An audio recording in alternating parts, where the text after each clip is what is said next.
بسم اللہ الرحمن الرحیم اقرأ باسم ربک الذی خلق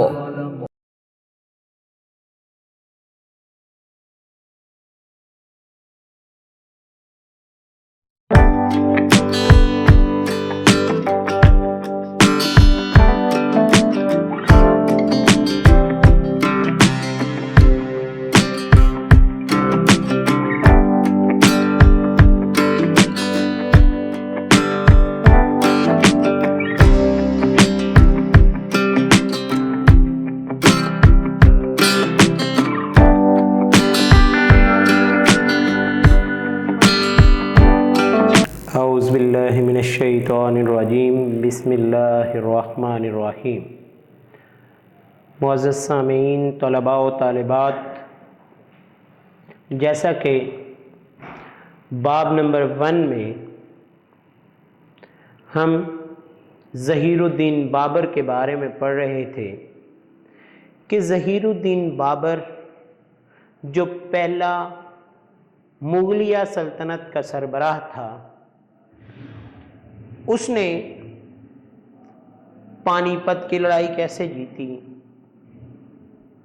اس کی کامیابی کی وجوہات کون کون سی تھیں۔ آج ہم اس کی کامیابی کی وجوہات میں سے اس کی اگلی جنگ کے بارے میں پڑھیں گے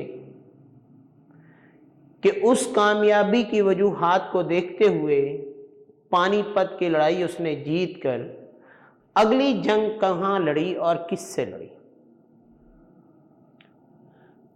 1527 میں راجستھان کے جو سربراہ تھے، انہوں نے بابر کو خود دعوت دی۔ ان سربراہان میں سے رانا سانگا نے، جو میواڑ راجستھان کا سربراہ تھا، اس نے بابر کو یہ دعوت دی کہ وہ ہندوستان پر حملہ کرے، اور ہندوستان پر حملہ کرنے کا سبب کیا تھا۔ رانا سانگا کا یہ خیال تھا کہ ظہیر الدین بابر، جو کہ اپنے آباء و اجداد کی طرح، جد امجد امیر تیمور کی طرح برے صغیر آئے گا، ہندوستان پر حملہ کرے گا، لوٹ مار کرے گا اور واپس چلا جائے گا۔ جب یہ یہاں سے لوٹ مار کر کے واپس جائے گا تو وہ یہاں پر ایک راجپوت ریاست قائم کرنے میں کامیاب ہو جائے گا۔ لیکن ہوا کیا؟ ہوا کچھ تصور الگ۔ بابر نے یہ منصوبہ بندی کی کہ ہم ہندوستان پر حملہ کریں گے، ہندوستان پر فتح حاصل کریں گے اور ہندوستان میں مستقل قیام کریں گے۔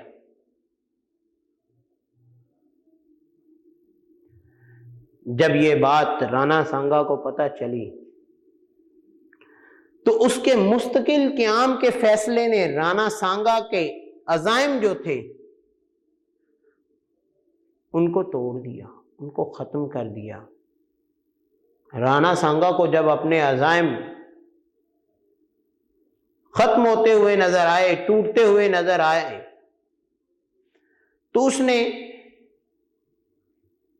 وہاں پر بابر کو حکومت قائم کرنے کی بجائے نکالنے کی کوشش کی۔ اب ایک تسلط قائم کر لینے والا حکمران جو ہے وہ کیسے نکل سکتا تھا؟ رانا سانگا کا بیٹا یہ خیال تھا کہ اس کے پاس 1,00,000 کے لگ بھگ فوج موجود ہے، جبکہ وہ دیکھ رہا تھا کہ بابر کے پاس چند ہزار سپاہی۔ لیکن اس کے خیال کے مطابق کیا تھا کہ وہ چند ہزار سپاہی جنگجو تھے، اس لیے تو اس نے بابر کو اس کی دلیری کی وجہ سے ہندوستان پر قبضہ کرنے کے لیے کہا تھا، اور وہ حملہ اپنے عزائم کو پورا کرنے کے لیے کروانا چاہتا تھا۔ اب ہوا یہ کہ رانا سانگا جو تھا اس کی اور بابر کی جو فوج تھی، ان دونوں کا سامنا کہاں پہ آ کے ہوا؟ آگرہ کے ساتھ ہی اس کے نواح میں مقام کون سا تھا؟ کنواہا۔ اب جب کنواہا کے مقام پر ایک میدان میں دونوں فوجوں کا سامنا ہوا، دیکھا گیا رانا سانگا کا لشکر اتنا بڑا 1,00,000 فوجیوں پر مشتمل، جبکہ دوسری طرف بابر کے چند سپاہی۔ جب انہوں نے دیکھا تو وہ سپاہی بڑے پریشان ہو گئے۔ اب سپاہیوں کی پریشانی ایک طرف، دوسری طرف بیٹا کیا ہوا؟ اس وقت جو نجومی تھا اس نے بھی یہ پیش گوئی کر دی کہ جناب آج کل ستارے بابر کے حق میں نہیں ہیں، جس کی وجہ سے کیا ہوا کہ جتنے فوجی تھے وہ اور زیادہ پریشان ہو گئے۔ اب اس صورتحال کو دیکھتے ہوئے بابر کو تشویش ہونا شروع ہوئی کہ میری فوج وہ اتنی پریشان کیسے ہو سکتی ہے، لہذا بابر نے اپنی فوجی حکمت عملی اپنانا شروع کی۔ فوجی حکمت عملی میں سب سے پہلا کام کیا کیا؟ وہ بیٹا اس نے ایک سپیچ کی، ایک تقریر کی جو انتہائی موٹیویشنل سپیچ تھی، جس نے اپنی فوج کے لوگوں کے ولولوں کو ابھارا، ان کے جذبوں کو بلند کیا۔ آپ اپنی بک کے پیج نمبر 7 پہ بیٹا دیکھیں، وہاں پہ بابر کی وہ سپیچ آپ کو موجود ہوگی۔ اس کے الفاظ کیا تھے؟ اے میری فوج کے لوگوں، میرے بہادر سپاہیوں، کیا تم نہیں جانتے کہ ہمارے وطن اور اس ملک کے درمیان مہینوں کا سفر ہے، مہینوں کی مسافت ہے؟ اگر ہم ہار گئے، اللہ تعالی ہمیں اس ذلت سے بچائے، اگر ہم ہار گئے تو ہمارا حشر کیا ہوگا؟ ہم کہاں ہوں گے اور ہمارا وطن کہاں ہوگا؟ شہر کہاں ہوں گے اور ہم اجنبیوں کے، غیر ملکیوں کے اس ملک میں ناتوانوں کی طرح رہیں گے؟ ہاں، یہ بات یاد رکھو، کیا جو شخص اس دنیا میں آیا ہے اسے فنا ہونا ہے، جو شخص اس زندگی کو شروع کرتا ہے اسے موت کا پیالہ پینا ہے، لیکن شاندار موت جو ہوتی ہے وہ ذلت کی زندگی سے بہتر ہوتی ہے۔ یہ اس کے دیکھیں کتنے جوشیلے انداز میں اس نے الفاظ بولے کہ شاندار موت جو ہوتی ہے وہ بدنامی اور ذلت کی زندگی سے بہتر ہے۔ اس لیے بہتر یہی ہے کہ ہر شخص اپنے سامنے 2 متبادل رکھ لے۔ کون سے 2 متبادل؟ نمبر 1 کہ صرف خدا کے لیے لڑنا، جو فتح پائے گا غازی کہلائے گا، ورنہ جو لڑتے لڑتے مر گیا شہادت کا رتبہ پائے گا۔ اب ایک مسلمان کے لیے بھی تو یہی 2 باتیں ہوتی ہیں نا بیٹا، کہ اگر تو وہ لڑتے لڑتے فتح حاصل کر کے زندہ واپس آتا ہے تو اسے کیا کہتے ہیں؟ غازی۔ اور اگر وہ لڑتے لڑتے موت کا پیالہ پی لیتا ہے تو شہید کہلاتا ہے۔ یہی 2 باتیں ہماری بہبود کی ضامن ہیں۔ اور جب اس نے یہ الفاظ بولے اتنے جوشیلے انداز سے تو بیٹا کیا ہوا؟ اس کی فوج کے ہر شخص نے عہد کیا، قرآن کی قسم کھائی کہ آخری دم تک، خون کے آخری قطرے تک دشمن کا مقابلہ کریں گے۔ اب ادھر سے کیا ہوا؟ جنگ کی تیاریاں مکمل ہو گئی، رانا سانگا نے اپنی 1,00,000 کی فوج وہ دور تک کھڑی کر دی۔ دوسری طرف کیا ہوا؟ بابر نے اپنی فوج کو منظم کیا، لیکن بابر کے پاس ایک ایسا اضافہ تھا اپنی فوج میں جو رانا سانگا کے پاس نہیں تھا۔ وہ کیا تھا؟ جو اس نے پانی پت کی لڑائی میں توپ کا استعمال کیا تھا، توپ خانہ اس کے پاس موجود تھا۔ اب اس نے حکمت عملی یہ اپنائی کہ اس نے توپ خانے پر مقرر آدمیوں کو کہا کہ آپ نے ہر وقفے کے بعد توپ کا ایک گولہ چھوڑنا ہے۔ اب جب وہ توپ کا گولہ چھوڑا گیا تو رانا سانگا کے فوجی جو تھے ان کے لیے وہ ایک نئی چیز تھی، ایک الگ چیز تھی، ان کے لیے تو وہ انتہائی خوفناک چیز تھی۔ ان میں بھگدڑ مچ گئی۔ جب بھگدڑ مچی، رانا سانگا کی فوج واپس کو دوڑی تو ان کی فوج کی اتنی زیادہ تعداد کے ہونے کے باوجود غیر منظم انداز سے جب وہ واپس دوڑی تو اس کے کئی فوجی جو ہیں وہ اس کی اپنی فوج کے ہی پاؤں تلے روندے گئے اور مر گئے۔ اب اس وقت کیا ہوا؟ اس وقت بابر کی حکمت عملی نے کام کیا اور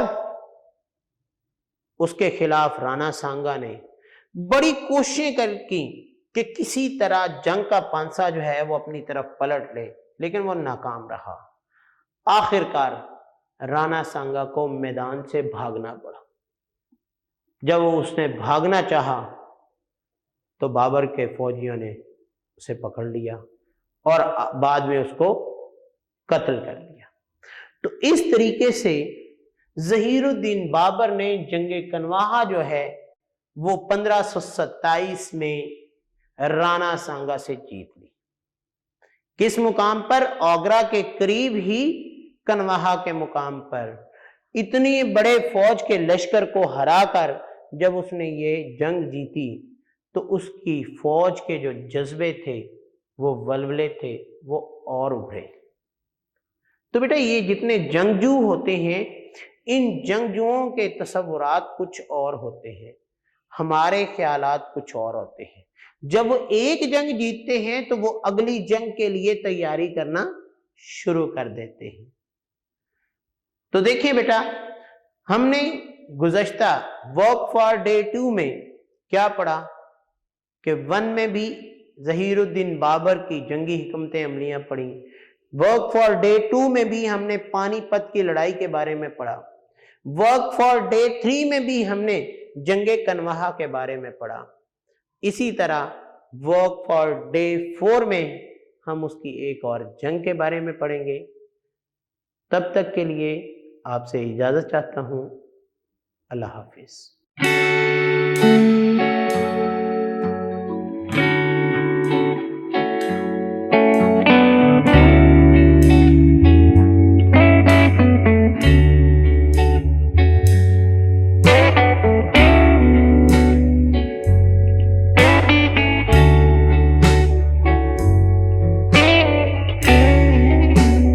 معزز سامعین، طلباء و طالبات، السلام علیکم ورحمۃ اللہ وبرکاتہ۔ جیسا کہ ہم ورک فار ڈے 3 میں اور اس سے قبل ورک فار ڈے 2 میں ظہیر الدین بابر کی زندگی کے بارے میں پڑھ رہے تھے کہ ظہیر الدین بابر نے پانی پت کے مقام پر مارکا کیسے سر کیا، اس کے بعد جنگ کنواہا 1527 میں اس نے کیسے جیتی؟ تو اس کی جنگی حکمت عملیوں کو جانتے ہوئے اور جنگوں میں اس کا جو انٹرسٹ تھا، جو اس وقت کا ایک وتیرہ تھا، اس کے مطابق جنگ کنواہا جیتنے کے بعد بابر نے واپس اپنے گھر کا رخ نہیں کیا، بلکہ اس دور کے رواج، اس دور کی جنگی حکمت عملیوں کو اپناتے ہوئے اس نے اگلا رخ کیا۔ اگلا رخ کیا کیا کہ بابر نے چندیری کے مقام کی طرف اس نے چہل قدمی کرنا شروع کی۔ اب چندیری کا جو مقام تھا بیٹا، وہاں پہ کون ہوتا تھا؟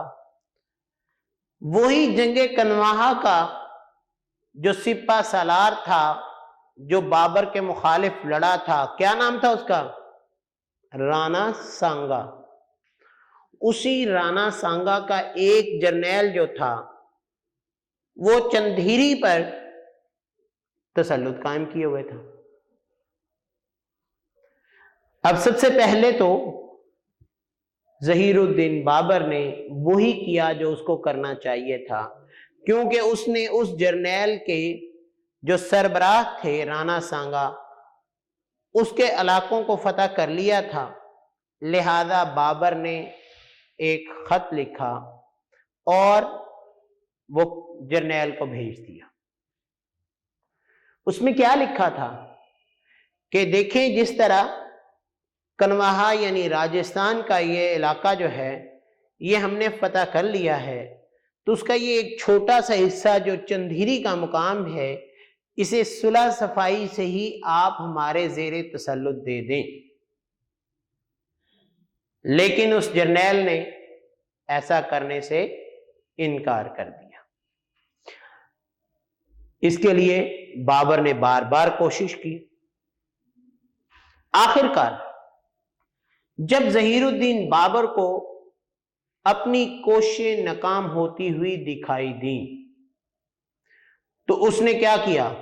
اس نے چندیری کے جو قلعہ تھا اس کا محاصرہ کر لیا۔ بیٹا، لفظ محاصرہ کا مطلب کیا ہوتا ہے؟ اس قلعے کا محاصرہ۔ اب یہ لفظ کیا ہے؟ کاف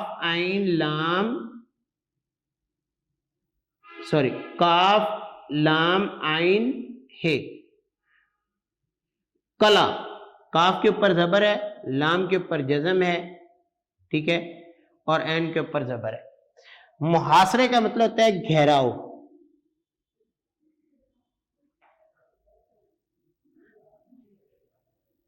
اب ظہیر الدین بابر نے چندیری کا جو قلعہ تھا، اس قلعے کا محاصرہ کر لیا، اس کا گھیراؤ کر لیا۔ اس نے بھی اپنی فوج کو سامنے لے آیا۔ جب دونوں فوجیں آمنے سامنے آئیں تو بابر کی فوج جو ہے، اس نے وہی بہادری کا مظاہرہ کیا جو اس نے جنگ کنواہا میں کیا تھا۔ اب جنگ کنواہا میں اس کے سامنے تو 1,00,000 کا لشکر، لیکن یہاں اس کے سامنے تو چند فوجی تھے، یعنی جن فوجیوں کی تعداد ان کے اس لشکر سے بڑی نہ تھی، لیکن وہ ایک قلعے میں محصور تھے، ایک قلعے میں بند تھے۔ اس نے اپنی وہی توپ کا استعمال کیا۔ اب اگر بیٹا میں اس میں تفصیل بتاؤں گا تو بہت لمبی، لیکن چند باتیں میں آپ کو بتاتا جا رہا ہوں کہ توپ کے گولے کی مدد سے اس نے اس کی دیواروں کو کمزور کرنے کی کوشش، جس سے کیا ہوا کہ اس کے فوجی جو تھے وہ خوفزدہ ہو گئے۔ اور آخر کار کیا ہوا؟ جب اس کے فوجیوں نے خوف کو اپنے اوپر تسلط کیا تو بابر جو ہے وہ جیت گیا۔ اب ادھر سے بابر پانی پت کی لڑائی جیت کے آ رہا تھا، اس کے بعد اس نے جنگ کنواہا جیتی، اس کے بعد اس نے چندیری پر قبضہ کر لیا۔ اب دوسری طرف کیا تھا کہ جو افغان حکمران تھے انہوں نے اپنی فوجی سرگرمیاں تیز کر دی۔ کہاں؟ بہار اور بنگال میں افغان حکمرانوں نے جب فوجی سرگرمیاں تیز کی تو وہاں پہ ان فوجی سرگرمیوں کی تیزی میں جو ابراہیم لودھی کا بھائی دولت لودھی تھا، اس دولت لودھی نے وہاں پر اپنی بادشاہت کا اعلان کر دیا۔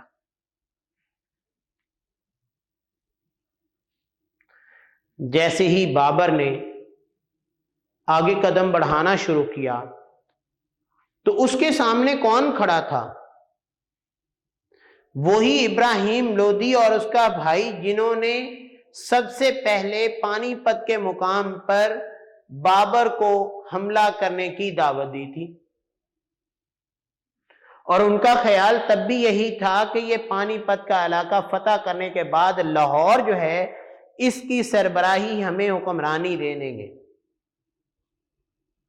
اب یہاں بھی کیا ہوا کہ وہی ابراہیم لودھی کا جو بھائی تھا اس نے اپنی بادشاہت کا اعلان کر دیا۔ جب بادشاہت کا اعلان کیا تو بابر کو پھر سے ایک جنگ لڑنی پڑی، اور اس نے چندیری کے گھاگرا کے مقام پر وہ جنگ لڑی۔ اس جنگ کے دوران بابر نے ابراہیم لودھی کے بھائی کو شکست دی، اور جب اس کو شکست دی تو بابر نے اس چندیری کے مقام کو بھی فتح کر لیا، اور جب اس جگہ کو بھی فتح کیا تو اس وقت تک برے صغیر کا ایک بہت بڑا ایریا، بہت بڑا علاقہ جو ہے وہ بیٹا بابر کے تسلط میں آ چکا تھا، جس کو اگر ہم آج کے دور میں دیکھیں تو پشاور سے لے کر پنجاب، لاہور، پانی پت، آگرہ اور پٹنہ کے مقام جو آج بھارت میں موجود ہیں، یہ تمام علاقے جو تھے یہ بابر کے تسلط میں آ چکے تھے۔ اگر اس کے بارے میں آپ نے بیٹا میپ میں دیکھنا ہو تو آپ کی تاریخ کی کتاب کے صفحہ نمبر 9 پہ آپ کو اس نے ایک میپ دیا ہوا ہے۔ اس میپ میں آپ دیکھیے گا کہ ایک انہوں نے اورنج سے کلر کا سرکل لگایا ہے۔ اب وہ جو اورنج لائن ہے، وہ جو حد مقرر کی ہے، وہ علاقہ جات تھے جو پہلے مغل حکمران بابر نے مختلف جگہوں پر جنگیں لڑ کے وہاں اپنا تسلط قائم کیا تھا، وہاں مغلوں کی حکمرانی قائم کی تھی۔ تو ان میں سے چند جگہوں کے میں نام آپ کو بتا چکا ہوں کہ جس میں پشاور بھی موجود ہے، وہاں پشاور سے لے کر لاہور تک، لاہور سے لے کر پانی پت تک، جس میں دلی آتا ہے، اس کے علاوہ متھرا، فتح پور سکیری، گوالیار اور آگے آگرہ تک۔ آگرہ سے آگے چلتے چلتے اگر ہم انڈیا کے نقشے کو دیکھیں، بھارت کے نقشے کو، وہاں پہ پٹنہ کا مقام آتا ہے، یعنی وہاں تک اس نے یہ سارے ایریے کو اپنی حکومت میں قبضے میں لے لیا تھا۔ تو اتنی بڑی سلطنت کس نے لی، قبضے میں لی؟ وہ بچہ جو کہ 11 سال کی عمر میں حکمرانی کے تخت پر بیٹھا تھا، اس 11 سال کی عمر میں وہ حکمرانی پر بیٹھنے سے لے کر یعنی 1494 1494 میں سے لے کر اس نے 36 سالہ محنت کے بعد مختلف قسم کی جنگیں لڑتے لڑتے، مختلف علاقوں پر قبضہ کرتے کرتے آخر کار 47 سال کی عمر میں اپنا اقتدار مکمل جما لیا۔ تو تب اس نے سکھ کا سانس لیا۔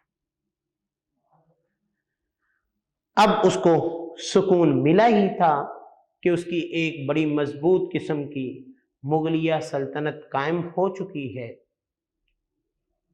تو اس نے کہا کہ اب بجائے اس کے کہ میں مزید علاقوں پر قبضہ کروں، اس نے اپنی اسی حکومت کو بڑے پرسکون انداز سے، منظم انداز سے، فوج کو منظم کرتے ہوئے، اس کی پہرہ داری پر مقرر کر کے اس کے مختلف امور کو دیکھنا شروع کیا۔ وہاں کے لوگ جن پر انہوں نے اپنا تسلط قائم کیا تھا، ان لوگوں کے مختلف معاملات، ان لوگوں کے مختلف زندگی کے امور کو دیکھنا شروع کیا، تو تب اس نے اپنے آپ کو پرسکون محسوس کیا۔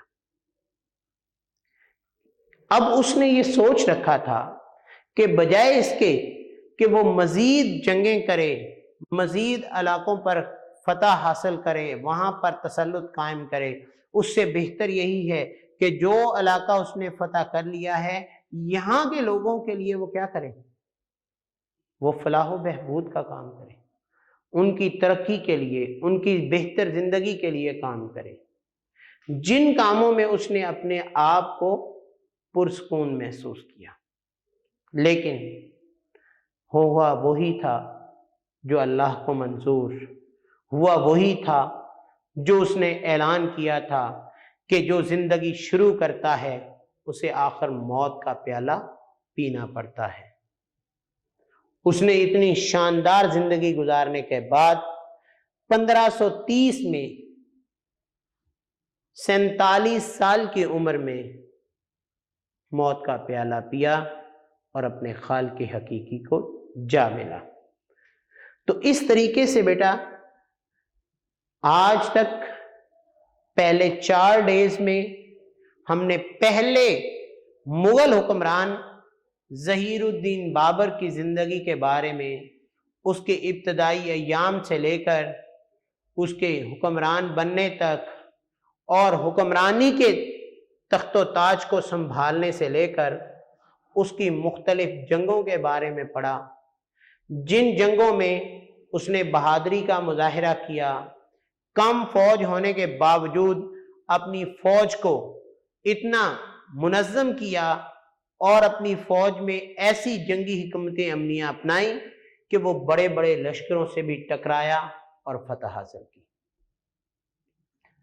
تو وہی آخر کار 1530 میں اپنے جب خالق حقیقی کو ملا تو اس کے بعد مغلیہ سلطنت کا ایک نیا سربراہ مقرر ہوا، جس سربراہ کے بارے میں ہم ورک فار ڈے 5 میں پڑھیں گے کہ ظہیر الدین بابر کی سلطنت کتنی تھی اور ظہیر الدین بابر کے اس دنیا سے پردہ پوش ہونے کے بعد نئے حکمران نے کیا سلطنت کو وہیں روکا، اس سلطنت کو کم کیا یا اس سلطنت کو آگے بڑھایا، مختلف علاقوں پر قبضہ کیا یا اس نے اپنے علاقے گنوا دیے، یہ ہم ورک فار ڈے 5 میں پڑھیں گے۔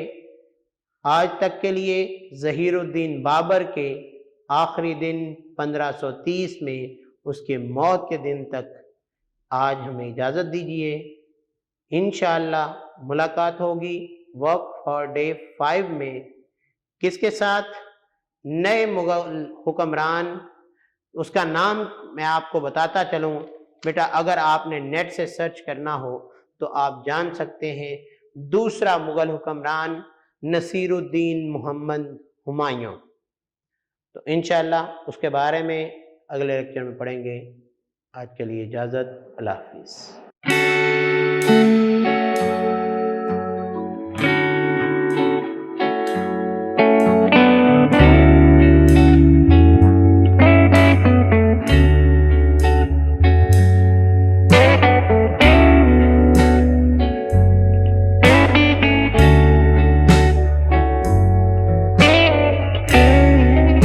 معزز سامعین، طلباء و طالبات، السلام علیکم ورحمۃ اللہ وبرکاتہ۔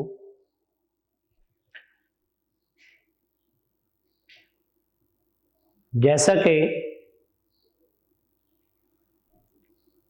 تاریخ کے باب نمبر 1 کے چند اسباق اور تاریخ کے اوراق ہم ورک فار ڈے 1, 2, 3 اور 4 میں پڑھ چکے ہیں. ان چاروں میں ہم نے ظہیر الدین بابر کے مغلیہ سلطنت کے آغاز کے بارے میں پڑھا کہ مغلیہ سلطنت کا آغاز ظہیر الدین بابر نے کیا، لیکن وہ سلطنت جس کا آغاز ظہیر الدین بابر نے کیا تھا، سلطنت تو قائم رہی، لیکن 1530 میں ظہیر الدین بابر جو ہے وہ خود اپنے خالق حقیقی سے جاتا. ظہیر الدین بابر کی وفات کے بعد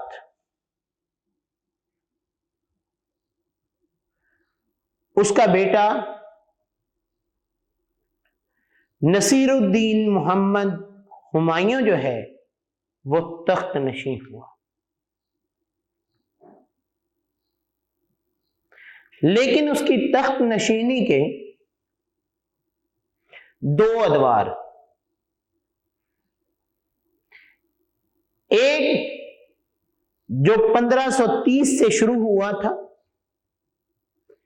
اور 1540 تک رہا،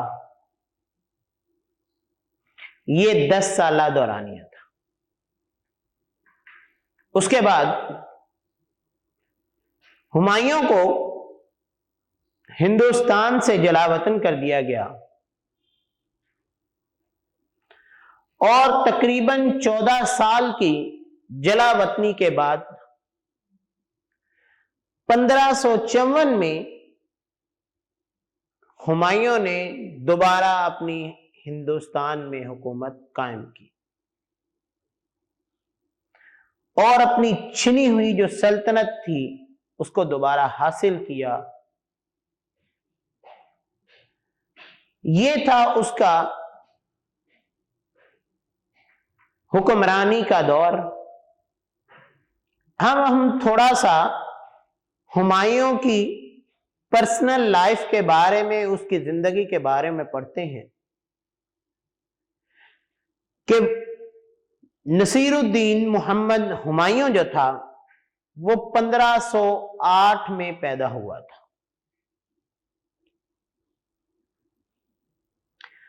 اب 1508 میں کہاں پیدا ہوا؟ جب ظہیر الدین بابر جو ہے وہ کابل کے علاقے میں تھا. اب ظہیر الدین بابر ایک حکمران،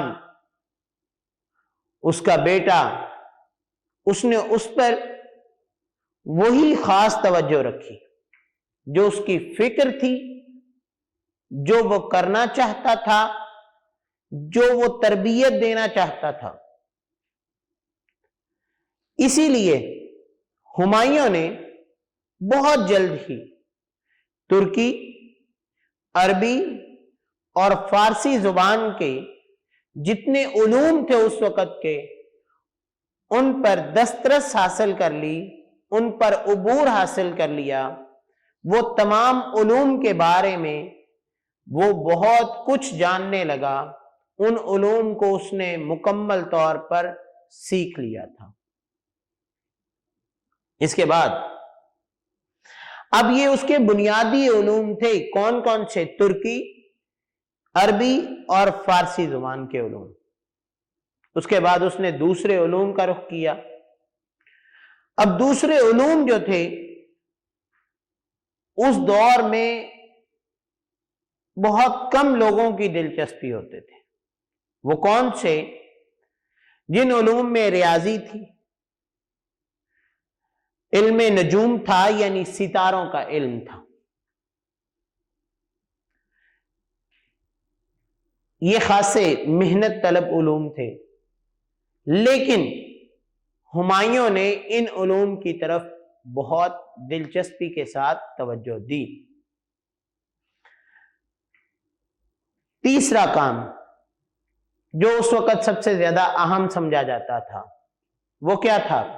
وہ جنگی تربیت حاصل کرنا، جس کو آپ فوجی تربیت بھی کہہ سکتے ہیں یا جنگی فنون بھی کہہ سکتے ہیں، جن میں تلوار بازی، گھڑ سواری، اس طرح کے علوم ہوتے تھے کہ ایک اچھا جنگجو بننے کے لیے ان علوم کو سیکھا جاتا تھا۔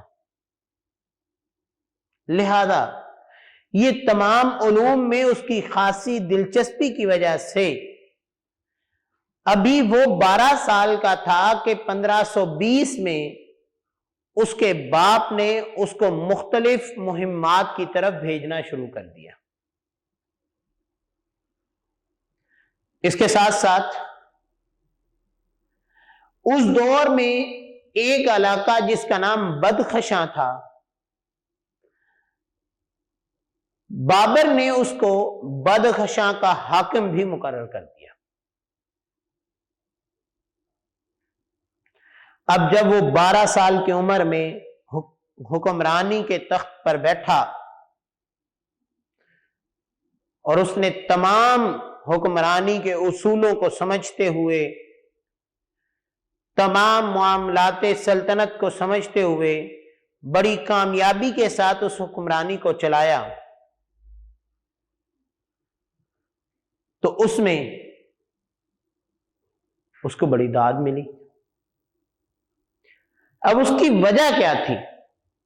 خود تو وہ 12 سال کا تھا، فیصلے سارے حاکم کے ہی تھے، لیکن ان فیصلوں کے لیے بابر نے اس کی عمر کا اندازہ لگاتے ہوئے اس کے ساتھ چند مشیر بھی اس کو دیے تھے، جو اس کو مشورہ دیتے تھے کہ حکمرانی کو کس انداز میں چلانا ہے۔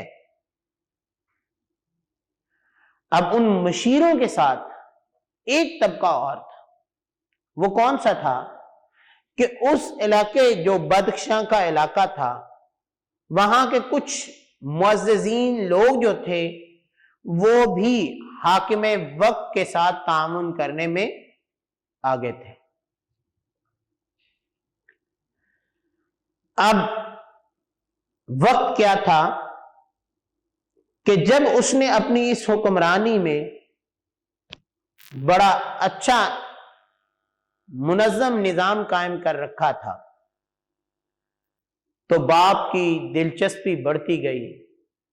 باپ نے اپنے بیٹے کی ان تمام خصوصیات کو جانچ لیا، اور ان خصوصیات کو جانچنے کے ساتھ ہی 1520 سے لے کر 1526 تک اس نے اس دورانیے میں اپنے بیٹے کی صلاحیتوں کو ماپا، اور 1526 میں جب پانی پت کی لڑائی ہوئی تو اس میں بھی ہمایوں کو شامل کیا، کیونکہ ہمایوں جو تھا وہ جنگ لڑنے کے تمام علوم کے سے واقف تھا، اور انسان جس میں بیٹا کسی بھی چیز کی جستجو ہوتی ہے اور اس کے پاس اس چیز کا فن ہوتا ہے تو وہ کام بڑی دل جمی سے کرتا ہے۔ وہ لوگ جن کے پاس علوم و فنون ہوتے ہیں وہ اپنے کام میں کوتاہی نہیں ہونے دیتے۔ اسی انداز سے ہمایوں نے بھی 1526 میں پانی پت کی بڑی مشہور لڑائی، جس کو تاریخ میں بڑا یاد کیا جاتا ہے، اس تاریخی لڑائی میں اپنے باپ کا ساتھ دیتے ہوئے بڑی دل جمی کے ساتھ دشمنوں کا مقابلہ کیا۔ اب بابر نے دیکھا کہ ہمایوں تو ایک اچھا جنگجو بھی نکلا ہے، ایک سلطنت کو چلانے والا ایک اچھا حاکم بھی نکلا ہے، تو اس نے اس جنگ کے بعد اس کو اوگرا اور جنگ کنواہا کی مہمات پر بھی بھیجا۔ اوگرا اور جنگ کنواہا کے بارے میں ہم ورک فار ڈے 4 میں پڑھ چکے ہیں کہ اوگرا کے مقام پر بابر کی فوج نے کس کو ہرایا، کنواہا کے مقام پر رانا سانگا کے 1,00,000 کے لشکر کو بابر کے چند سپاہیوں نے کیسے شکست دی، بابر نے اس میں کیسے الفاظ کا چناؤ کرتے ہوئے تقریر کی کہ اس کی فوج میں ایک جوش اور ولولہ آ گیا تھا۔ اسی جنگ کنواہا کی مہم پر بھی بابر کے ساتھ اس کا بیٹا ہمایوں بھی موجود تھا۔ اس کے ساتھ ساتھ ہمایوں نے ایک کام کیا تھا، جب اس نے اوگرا پر قبضہ کیا تاکہ خزانے اور دوسری امارات پر قبضہ کیا جائے، تو اس وقت ہمایوں نے اپنے سپاہیوں کو ایک حکم دیا تھا۔ اس نے کہا تھا کہ کسی قسم کا بھی کوئی تشدد نہیں ہونا چاہیے، کسی قسم کی بھی کوئی لوٹ مار نہیں ہونی چاہیے۔ ان تمام کاموں سے اس نے اس کو روک کر رکھا تھا۔ اس کے بعد ہمایوں جو تھا، اس نے اپنے باپ کی سربراہی میں افغانوں کے خلاف بھی ایک مہم کی سربراہی کی تھی۔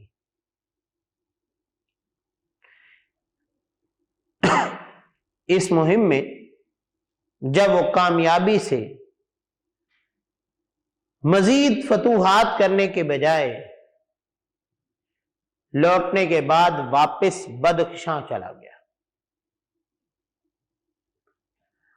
اب جب واپس بدخشاں گیا، تب تک دورانیہ کتنا ہو چکا تھا؟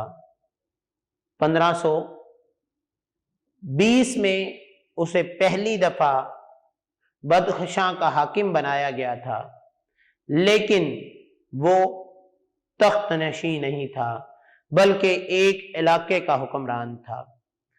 تخت نشینی کس کے پاس تھی؟ اس کے والد محترم ظہیر الدین بابر کے پاس۔ 1526 میں اس نے پانی پت کی لڑائی لڑی، پھر اس کے بعد اس نے جنگ کنواہا اور آگرہ کی مہمات کی۔ تب تک 1530 کا دورانیہ آ چکا تھا۔ اب 1530 کے دورانیے میں ہمایوں کی عمر 22 سال، لیکن اس کے والد ظہیر الدین بابر اپنے خالق حقیقی کو جا ملے۔ اب جب وہ خالق حقیقی کو جا ملے تو تخت نشینی کس کے پاس آ گئی؟ تخت نشینی آ چکی تھی مکمل طور پر نصیر الدین محمد ہمایوں کے پاس۔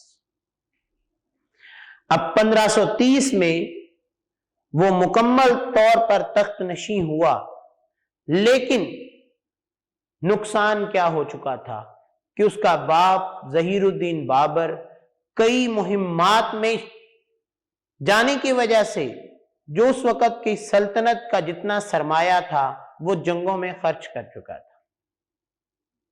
جب اس نے مختلف جنگوں میں اتنا سرمایہ لگا دیا تو اس وقت کیا تھا کہ اس کو تخت نشینی ملتے ہی بہت سے انتظامی مسائل کا سامنا کرنا پڑا۔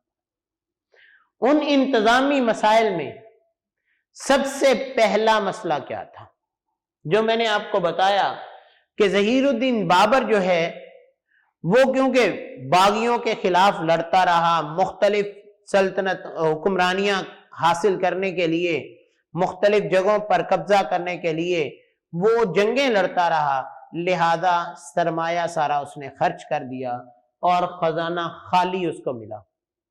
اور کسی بھی حاکم کے لیے یہ بہت مشکل بات ہوتی ہے کہ وہ خالی خزانے کے ساتھ ملکی امور کو، اپنی سلطنت کے مختلف امور کو سر انجام دے۔ دوسری طرف کیا تھا کہ اس کی عوام جو تھی اس نے سیاسی صورتحال کیسی بنا دی کہ عوام کے ذہنوں میں جو کانسیپٹ، جو تصور قائم ہو چکا تھا وہ یہ تھا کہ بابر انتہائی طاقتور حکمران تھا، جبکہ اس کے مقابلے میں ہمایوں انتہائی کمزور ترین جو ہے وہ حاکم ہے۔ وجہ کیا کیونکہ انتظامی امور چلانے کے لیے اس کے پاس کچھ تھا ہی نہیں۔ لہذا انتظامی امور کو سنبھالنے کے لیے جب اس نے ان چیزوں کو دیکھا تو اس کا نقصان لوگوں اور اس کے نچلے طبقے کے جو عوام تھی ان کے درمیان نیگیٹو تھنکنگ، منفی سوچ پیدا ہونا شروع۔ لیکن جس چیز کو اس نے مد نظر رکھا، ہمایوں نے ایک چیز جو مد نظر رکھی جو اس کے انتظامی امور میں مسائل پیدا کر رہی تھی، وہ کیا تھی؟ وہ ظہیر الدین بابر کی وصیت۔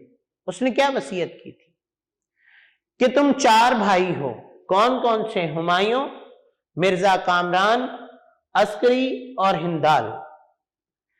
اب بابر کے ان 4 بیٹوں کے برابر حصے ہیں۔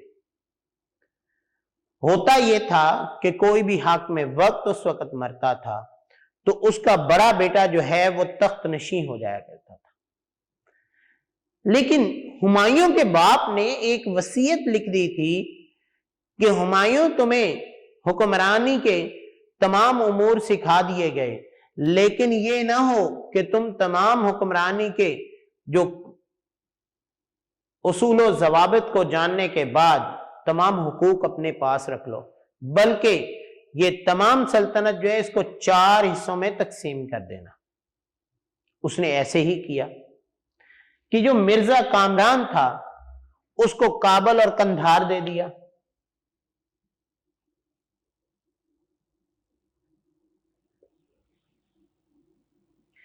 اس طرح عسکری اور ہندال جو تھے ان کو بھی اس نے مختلف علاقوں کے سربراہ مقرر کر دیا۔ اس طرح معاملہ کیا ہوا کہ سلطنت ایک نہ رہ گئی، وہ مغلیہ سلطنت جو تھی وہ متحد ہونے کی بجائے 4 حصوں میں بٹ چکی تھی۔ جب وہ مختلف 4 حصوں میں بٹ چکی تھی، اس کے حکمران مختلف تھے اور تمام حاکمین جو ہیں وہ اپنے تصورات کے مطابق اپنی سلطنت کو چلانا چاہ رہے تھے، تو اس سے کیا ہوا کہ سلطنت بجائے اتفاق کے وہ منتشر ہو چکی تھی۔ تو بیٹا دیکھیں، یہ سب سے پہلا جو ڈے ہے نصیر الدین محمد ہمایوں کے دورانیے کا، اس میں ہم نے چند باتوں کو پڑھا۔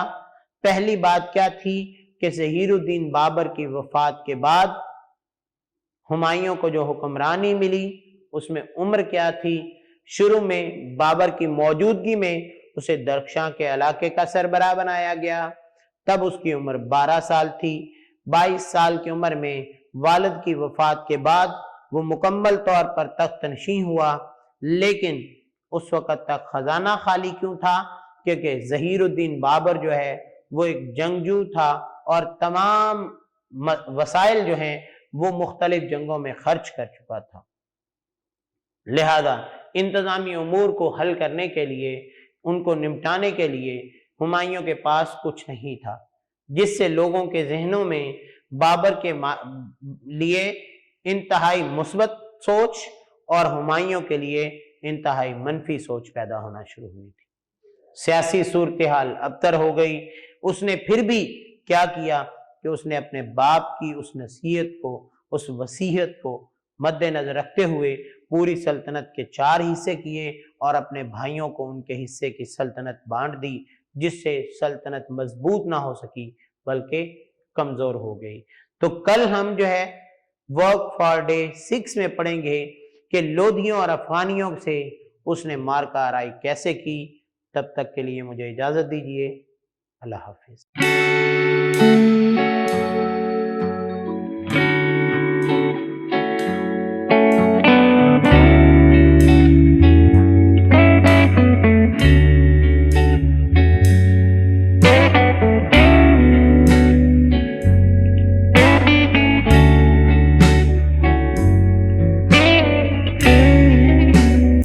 سامعین، طلباء و طالبات، السلام علیکم ورحمۃ اللہ وبرکاتہ۔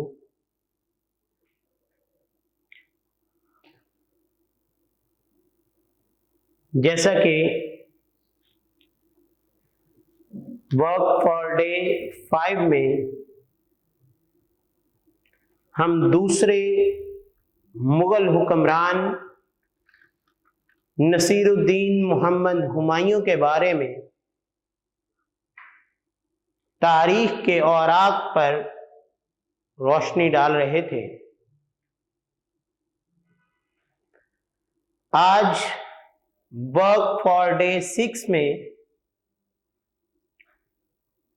ہم اسی ٹاپک کو آگے لے کر چل رہے ہیں کہ نصیر الدین محمد ہمایوں جو ہے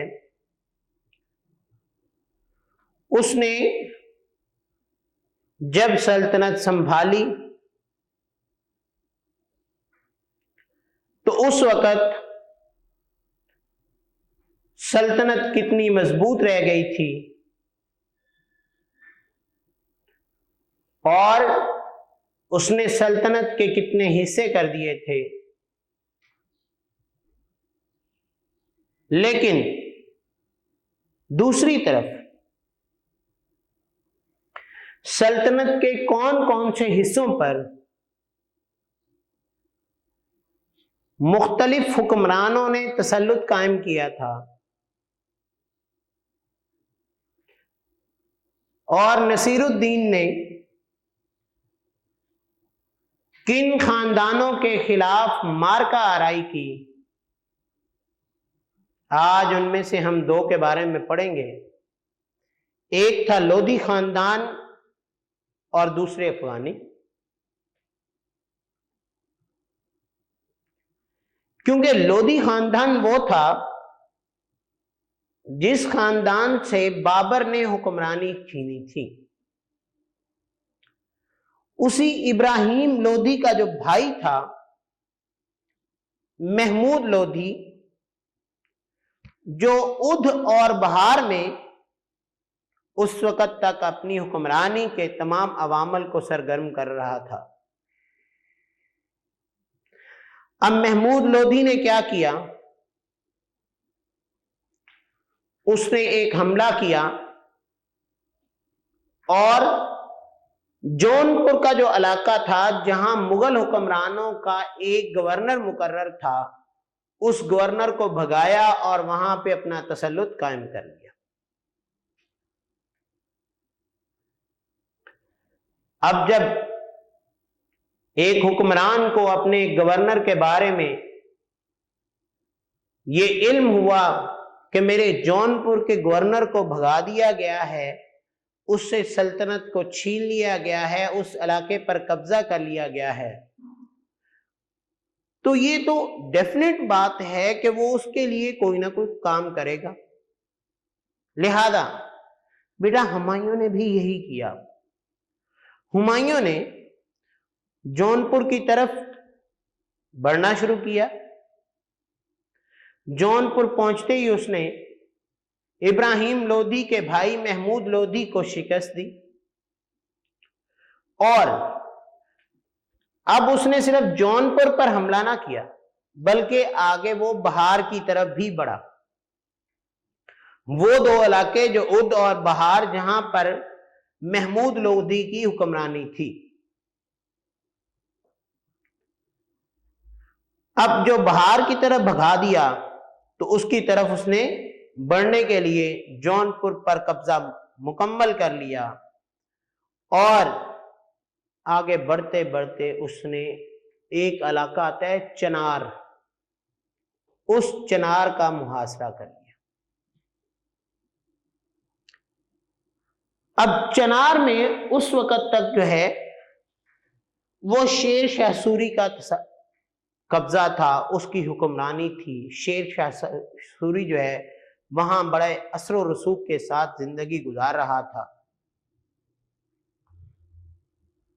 ہمایوں نے اس چنار کا 4 ماہ تک گھیراؤ کیے رکھا، لیکن وہ فتح جو ہے وہ قلعے کو فتح نہ کر سکا۔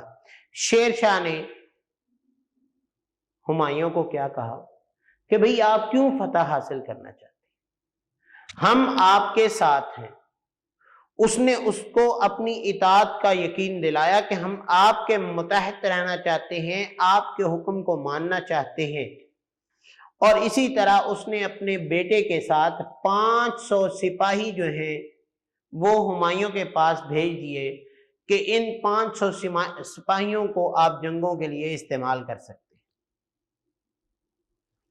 اب ادھر چنار کا فیصلہ ہو گیا کہ اس نے اس کی حکمرانی کو تسلیم کر لیا اور وہ علاقہ جو ہے وہ ہمایوں کے تسلط میں شمار ہونے لگا۔ اس طرح ہمایوں نے آگے بڑھنا چاہا، لیکن اس نے غور کیا کیا کہ ابھی بھی یہاں پہ تسلط تو شیر شاہ سوری کا ہے۔ اس نے اس کے ساتھ مذاکرات کیا، ان مذاکرات میں شیر شاہ سوری نے جی بھر کر اس کی اطاعت اور وفاداری واضح کی، جس سے ہمایوں جو ہے اس کی باتوں میں آ گیا، اس نے اس موقع کو گنوا دیا، لہذا وہ وہاں پہ اپنا تسلط سمجھتا تھا لیکن حقیقت میں اس کا تسلط نہیں تھا۔ حقیقت میں وہ لوگ جو تھے وہ شیر شاہ سوری کے لوگ تھے، لیکن شیر شاہ سوری نے یہ فیصلہ جو ہے وہ صلح کے ساتھ اور اپنی چالاکی کے ساتھ جو ہے وہ نمٹا لیا۔ اب کیا ہوا؟ اب ہمایوں واپس اپنے راستے، شیر شاہ سوری جو ہے اس نے اپنی سیاست کا اور ہوشیاری کا معاملہ اٹھاتے ہوئے اس نے بہار میں اپنی پوزیشن جو ہے وہ مضبوط کر لی۔ اب شیر شاہ نے تمام افغان قبیلوں کو یہ بات سمجھانے کی کوشش کی کہ تمام افغان اگر متحد ہو جائیں، اگر اکٹھے ہو جائیں تو ہمایوں کی بر صغیر سے یہ جو سلطنت ہے اس کو نکالا جا سکتا ہے۔ اس بات پر افغان سارے متحد ہو گئے۔ ان سارے افغانیوں نے کیا کیا کہ انہوں نے شیر شاہ سوری کا ساتھ دینے کا وعدہ کر لیا۔ اب یہ معاملہ تھا 1531 کا۔ 1531 میں یعنی 1531 میں شیر شاہ جو تھا وہ صوبہ بہار کا خود مختار حاکم بن گیا۔ ہمایوں جو وہاں پہ اپنی حکومت، اپنی سلطنت قائم کر کے واپس اپنے علاقوں میں گیا تھا، اس کو جب اس چیز کی اطلاع ملی تو اس کو بہت غصہ آیا۔ اس نے اپنے ایک ساتھی کو بھیجا کہ جاؤ آپ وہاں کا جائزہ لو، وہاں کی صورتحال دیکھو کہ اس وقت بہار کی صورتحال کیسی ہے۔ جب وہ شخص جونپور بہار کے علاقوں میں آیا تو شیر شاہ نے اس بندے کی بہت آہو بھگت کی، اس کی دعوتیں کی، اس کے ساتھ بڑا اچھا سلوک، سب کچھ۔ جب وہ واپس گیا تو اس نے تو ہمایوں کو کہا بھی وہ تو آپ کے وفادار ہیں۔ انہوں نے کہا جی ہم تو صرف اس ایک گورنر کی حیثیت سے اس علاقے کی دیکھ بھال کر رہے ہیں، ویسے تو حکمرانی آپ کی ہے۔ لہذا اس نے اس کے ساتھ مکمل وفاداری کا ثبوت پیش کیا۔ لہذا جب اس بندے نے یہ سارے ثبوت پیش کیے تو ہمایوں ذہنی طور پر مطمئن ہو گیا کہ شیر شاہ کی طرف سے ہمیں کوئی پریشانی لاحق نہیں ہو سکتی۔ اب اسی طرح اب ادھر سے شیر شاہ جو ہے اس نے آگے بڑھنا شروع کر دیا۔ شیر شاہ نے بنگال کا دارالحکومت جو تھا جس کو گوڑ کہتے تھے، اب گوڑ پر اس نے حملہ کر دیا۔ جب اس نے اس کا محاصرہ کیا تو ہمایوں کو شیر شاہ کی حرکت پر بہت زیادہ غصہ آیا اور اس نے چڑھائی کا فیصلہ کیا کہ اس کے ساتھ جنگ کی جائے، شیر شاہ کو اب پیچھے ہٹایا جائے۔ اسی دوران شیر بنگال یعنی شیر شاہ نے اس کے آنے سے پہلے بنگال کی بہت زیادہ جو حصہ تھا، بنگال کے اس حصے پر قبضہ کر لیا تھا۔ اب ہمایوں نے بنگال میں پیش قدمی کا فیصلہ کیا. جب وہ ہمایوں اس علاقے میں آیا تو شیر شاہ کیا ہوا؟ شیر شاہ نے بغیر مزاحمت کیے اس کے ساتھ جنگ کیے. جیسے ہی اس کی آرمی کو دیکھا تو اپنی آرمی کو پیچھے ہٹانا شروع کر دیا.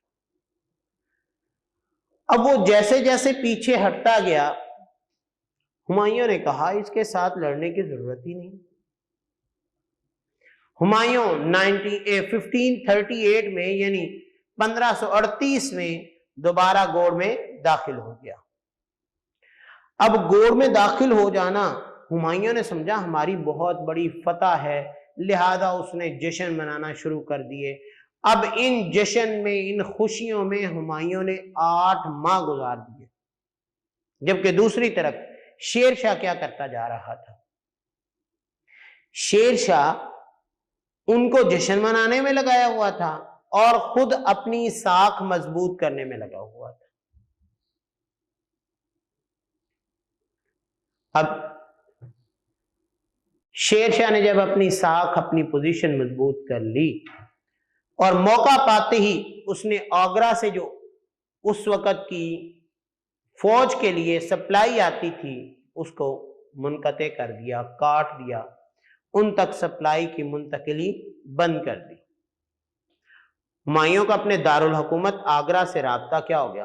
کٹ گیا، منقطع ہو گیا. اس نے فوراً اپنے بھائی، جو گزشتہ لیکچر میں ہم نے بات کی تھی کہ اس کا بھائی ایک مرزا ہندال تھا، اس نے مرزا ہندال کو سپلائی لائن بحال کرنے کے لیے روانہ کیا. مگر مرزا ہندال نے آگرہ پہنچ کر اپنے بادشاہ ہونے کا اعلان کر دیا. اس نے کہا آگرہ کا بادشاہ ہی میں ہوں. تب ہمایوں کے لیے صورتحال پریشان کر. اس نے گوڑ میں بیٹھے جب یہ صورتحال دیکھی تو اس نے گوڑ میں یعنی بنگال کے اس علاقے میں جو دارالحکومت تھا وہاں پر اپنا ایک گورنر مقرر کرنے کا فیصلہ کیا اور اپنا گورنر مقرر کر کے اس نے واپسی کا سفر شروع کیا. اب ادھر سے ہمایوں واپس اپنے علاقوں کی طرف، دوسری طرف اس کا بھائی آگرہ کا سربراہ یعنی حاکم اعلان کر چکا تھا، تیسری طرف اس کے شیر شاہ سوری جو انتہائی چالاک قسم کا شخص تھا، اس نے اپنی ہوشیاری سے ہمایوں کو گھیرے میں لینے کی کوشش کی کہ ہمایوں کا محاصرہ کیا جائے، اس کے جو سپاہی ہیں، اس کی فوج جو ہے اس کو محصور بنایا جائے اور ہمایوں کو قید کیا جائے. اب اسی صورتحال میں مونگیر کے قریب ہی، مونگیر ایک جگہ کا نام ہے، مونگیر کے قریب ہی اس کے نواح میں ہی شیر شاہ نے اپنے لشکر سمیت کیا کیا؟ پڑاؤ ڈال دیا. کس لیے؟ تاکہ ہمایوں نے اسی راستے سے گزرنا ہے، جب وہ یہاں پہ آئے گا تو منگیر کے میدان میں اس کو محصور بنا لیا جائے گا. اب اسی ہمایوں جو تھا، ہمایوں نے اپنے پرسکونی کی وجہ سے وہاں آرام کا فیصلہ کیا. اس دوران شیر شاہ نے اپنی فوج طاقت بڑھا کر میدان جنگ کو جو ہے وہ اپنے حق میں کر لیا. اب جب شیر شاہ نے وہ پوری جنگ اپنے حق میں کر لی، ان سے جنگ جیت لی بغیر لڑے ہی، تو اس وقت ہمایوں نے وہ پرانا کانسیپٹ رکھا تھا کہ اس نے بات چیت سے، گفت و شنید سے، اس نے وہی خطوط کے ذریعے یا اس سے مذاکرات کی صورت میں اس نے صلح کرنا چاہی. لیکن شیر شاہ نے ایسا نہ کیا. شیر شاہ تب تو صلح کر رہا تھا جب شیر شاہ ہار رہا تھا اور ہمایوں جو ہے وہ قابض ہو رہا تھا. اب شیر شاہ قابض تھا، شیر شاہ نے صلح کرنے سے انکار کر دیا.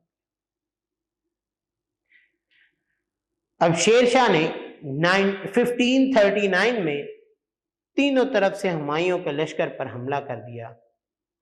ہمایوں کا لشکر اس ایک بغیر تیاری کے، بغیر سوچ کے ایک دم حملے کی صورت میں اس کا مقابلہ نہ کر سکا، کیونکہ وہ لوگ تو آئے تھے مکمل لیس ہو کر اسلحہ اور اپنے ساز و سامان کے ساتھ. یہ ان کے پاس تھا ضرور، جنگجو ضرور تھے، لیکن ان کے پاس اس وقت تیاری نہیں تھی، ذہنی طور پر تیار نہیں تھے. لہذا یہ لڑائی چوسا کے مقام پر ہوئی اور ہمایوں کی فوج کے 8,000 کے لگ بھگ جو ہیں وہ سپاہی مارے گئے. اور جب اتنے سپاہی مارے گئے، اس سے کہیں زیادہ جو ہے وہ کیونکہ دریائے گنگا کے کنارے تھے تو دریائے گنگا میں بہہ گئے، ڈوب گئے. اب ہمایوں کو اپنی گرفتاری کا جب خوف آنے لگا تو ہمایوں نے بھی اپنا گھوڑا دریا میں ڈال دیا کہ دریا پار کرتے ہی میں دوسرے علاقے کو نکل جاؤں گا. لیکن ہمایوں کا گھوڑا جو ہے وہ جب دریا کے درمیان میں گیا تو وہ ڈوبنے لگ گئے. اب جب ہمایوں گھوڑے سے گرا، ڈوبنے لگا، تو ایک نظام نامی شخص اس وقت تھا جس نے ہمایوں کو بچایا اور دریا پار کروایا. اب ہمایوں اکیلا تو دریا پار کر چکا تھا، لیکن اس کے خاندان کے جتنے افراد تھے ان سارے کے سارے افراد کو شیر شاہ سوری نے اپنے قبضے میں بٹھا لیا. اب جب اس کے اہل خانہ، اس کے خاندان کے افراد جو تھے وہ شیر شاہ سوری کے قبضے میں تھے، تو شیر شاہ نے پھر ایک اور کام کیا.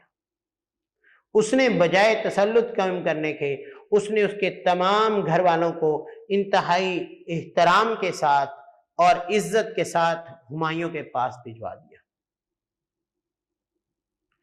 اب جب چوسا کی لڑائی جو ہے وہ ہمایوں ہار گیا، شیر شاہ جیت گیا، تو اس علاقے میں شیر شاہ کا جو ہے وہ سکہ بلند ہونے لگا، اس کی فتح کے چرچے ہونا شروع ہو گئے، ہر شخص اس کے وقار کو سلام کرنے لگا. اب پھر کیا ہوا؟ شیر شاہ وہاں چوسا سے سیدھا گوڑ آیا، جو کہ بنگال کا کیا تھا؟ دارالحکومت. اس نے گوڑ میں آ کے، بنگال کے دارالحکومت میں آ کے اپنی بادشاہت کا اعلان کر دیا. اس طریقے سے 1540 میں 10 سال کے بعد ہمایوں کی وہ جو حکمرانی تھی وہ اس کی جلا وطنی میں بدل گئی. تو دیکھیں بیٹا، ہمایوں جو کہ اپنے باپ کے بعد انتہائی مضبوط قسم کا سپہ سالار، مضبوط قسم کا حکمران بننا چاہتا تھا، اس کے ٹکڑے ٹکڑے کیوں ہوئے؟ سب سے پہلی بات کہ اس کے باپ نے خزانہ خالی چھوڑ کے اس کو دیا تھا. دوسری چیز کیا تھی جو ہم نے گزشتہ لیکچر میں پڑھی تھی کہ اس کے پاس خزانہ خالی کی وجہ سے وہ لوگوں میں سیاسی صورتحال اسی توازن کے ساتھ نہ رکھ سکا. اور تیسرا، اس کی سلطنت کے حصے بٹ چکے تھے چاروں بھائیوں میں، جس کی وجہ سے وہ سلطنت اتنی مضبوط نہ ہو سکی، اور اس مضبوطی کی وجہ سے وہ اپنے ارد گرد کے مختلف علاقوں پر قابض نہ ہو سکا، اور شیر شاہ سوری نے اسے شکست دے کر اسے جلا وطن کر دیا. اس سے ایک دفعہ ہمایوں کی حکمرانی ختم ہو گئی. اس کی دوسری حکمرانی کے بارے میں ہم اگلے لیکچر میں پڑھیں گے. تب تک کے لیے اجازت دیجیے. اللہ حافظ.